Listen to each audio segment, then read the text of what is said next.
एक युवक के मन में जीवन पूर्वक आंतरिक समस्या उठी। उस समस्या का समाधान पाने के लिए वह कई जगह गया, लेकिन कोई भी समाधान उसे संतुष्ट नहीं कर पाया। उसके मन में यह सवाल था कि वह विवाह कर गृहस्थी बसाए या साधु बनकर संन्यास के मार्ग को जीवन में चरितार्थ करे।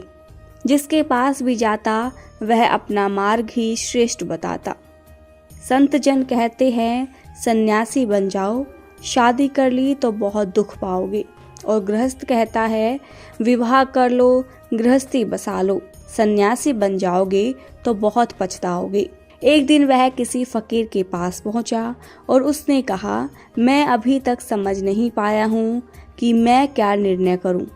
19 साल की आयु हो गई है, फिर भी इस असमंजस में फंसा हुआ हूँ कि विवाह करके घर बसाऊं या संन्यास लेकर साधु का जीवन जीऊं। फकीर ने कहा, बैठो थोड़ी देर, जवाब मिल जाएगा। थोड़ी देर बाद फकीर ने अपनी पत्नी से कहा, मैं बाहर जा रहा हूँ, 2-3 घंटे में वापस आ जाऊंगा। फकीर ने युवक को अपने साथ ले लिया और वे जंगल में जाकर एक पहाड़ी की तलहटी पर खड़े हुए। उन्होंने पहाड़ी के शिखर की तरफ मुंह करके आवाज लगाई और साधु बाबा, ओ साधु बाबा, नीचे आओ। युवक ने देखा फकीर की आवाज सुनकर पहाड़ी के शिखर पर गुफा में रहने वाला एक वृद्ध साधु बाहर आया और धीरे धीरे लकड़ी के सहारे चलते हुए लगभग 15 मिनट में नीचे आ गया और पूछा, बोलो भैया, मुझे क्यों याद किया? फकीर ने कहा, बस यूं ही आपके दर्शन की इच्छा थी तो आपको नीचे बुला लिया। बूढ़े बाबा ने आशीर्वाद देते हुए पहाड़ी की तरफ चढ़ाई कर दी। 15 मिनट तक चलने के बाद वे भी अपनी गुफा में पहुंचे थे कि फिर आवाज आई, ओ साधु बाबा, ओ साधु बाबा, जरा नीचे आओ। साधु बाबा फिर अपनी गुफा से निकले, लकड़ी के सहारे जैसे तैसे नीचे पहुंचे। उन्होंने आकर कहा, बोलो भैया, फिर कैसे याद किया? फकीर ने कहा, कुछ नहीं बाबा, बस फिर आपके दर्शन की इच्छा हुई। बूढ़ा साधु 2 मिनट बात करके फिर ऊपर चला गया। जैसे ही गुफा में बैठा कि फिर नीचे से आवाज आई, ओ साधु बाबा, ओ साधु बाबा, जरा नीचे आओ।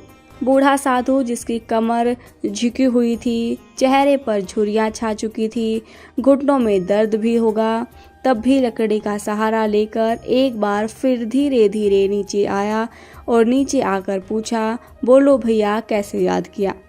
फकीर ने कहा, कुछ भी नहीं, आपके दर्शन की इच्छा हो गई थी। बूढ़ा साधु दुआएं देता देता ऊपर चला गया और फकीर अपने घर लौट आया। पीछे पीछे युवक भी फकीर के साथ आ गया। दोपहर का समय था, चिलचिलाती धूप पड़ रही थी। घर पहुंचकर फकीर ने अपनी पत्नी को आवाज लगाई, अरे सुनो जरा, लालटेन जलाकर लाओ, मुझे कुछ कविता लिखनी है। पत्नी अंदर गई और लालटेन लगा कर लाई। फकीर ने कविताएं लिखनी शुरू कर दी। शाम होने आई, युवक से रहा ना गया। वह पूछने लगा, फकीर साहब, मेरे पर्सन का क्या हुआ? फकीर ने कहा, मैंने तो जवाब दे दिया। युवक ने कहा, मेरी समझ में नहीं आया। फकीर ने बोला, साधु बनना है तो ऐसा बनो। हमने साधु बाबा को 3 बार बुलाया, वह दुआएं देते हुए चले गई। अगर गृहस्थ बनना है तो ऐसे बनो कि चिलचिलाती धूप में लालटेन मंगवाई, वह प्रेम और श्रद्धा में बिना कुछ पूछे रख गई। अब आप ही सोचो कि आप कौन सा जीवन जीना चाहते हो, क्योंकि आप मर तो हर रोज ही रहे हो, इसीलिए जीना यहाँ, मरना यहाँ।